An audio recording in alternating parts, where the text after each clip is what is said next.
I'm bipolar. Any bipolar bitches in here? This for y'all. This for y'all. Thank you. I've never known the middle. Grounded is for broken airplanes. Me, I'm a coal-powered firework in the ashes scattered below. To fathom hell or soar angelic, it's just fucking Tuesday. My life only knows the uphill grind or the downhill plummet. Level is a tool for when I rearrange the blood-stained canvases on my walls manically for the 7th time this month, hoping I can feng shui myself into a peace I've never experienced or believed in, but cling to, hoping I can one day find. Regulation being as mythological as Icarus, but far less relatable. I don't walk the same earth as everyone else. I live in liminality between extremes. Dry ice, sublimated solid to gas, never knowing fluid, always either giving my all or giving up my desire to keep trying to live until the siren song of delusion strikes, and giving my all might just work this time. And will it? If I give you everything, will you love me? Will these holes be filled? Will I find the thing that'll save me from me, or get lost storm chasing, looking for an eye to find in the storm to find rest within? See, rest is also a myth for me. In 11th grade physics class, I learned how black holes, how all-consuming they suck in even time itself, slowing it down infinitely as you approach the event horizon, and that's why I can never stop running from the void. The moment you approach it, time stops, and all that remains is pain and regret until you're obliterated by its weight.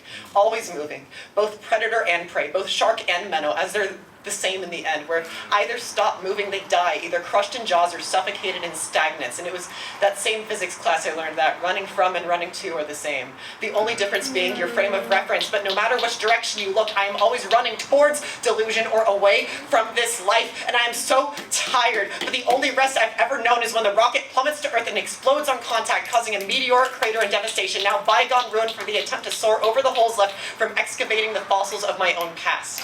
What would it look like to ask myself out of this cycle? To aim for okay instead of perfect or euphoric. They say that if you shoot for the moon, you land among the stars, but I find that I land in motionless vacuum, freezing to death in the isolation of trying to transcend all you've ever known, and even if you made it to the moon. All that awaits are long gone footprints. Bluetooth connected. What the fuck is up with that?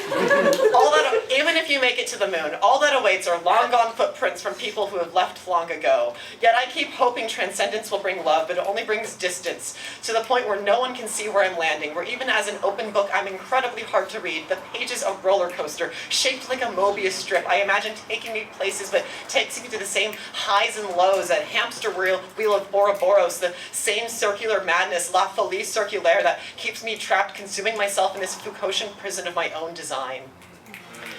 My hope that keeps me willing to persist is that one day the distance will close and I won't find heaven or hell, but this Garden of Eden here, where everyone else is, to dine at the same table, to follow the same rhythm everyone but me can hear, to know that even my explosively scattered ashes are held, even when I think no one can hold all my falling, disintegrated parts, to know imperfections just remind people of their own humanity, to know being human isn't bad, that I don't have to be God to be loved. I can simply be me, resting, still, peaceful, and that is enough for everyone and for me. Yeah.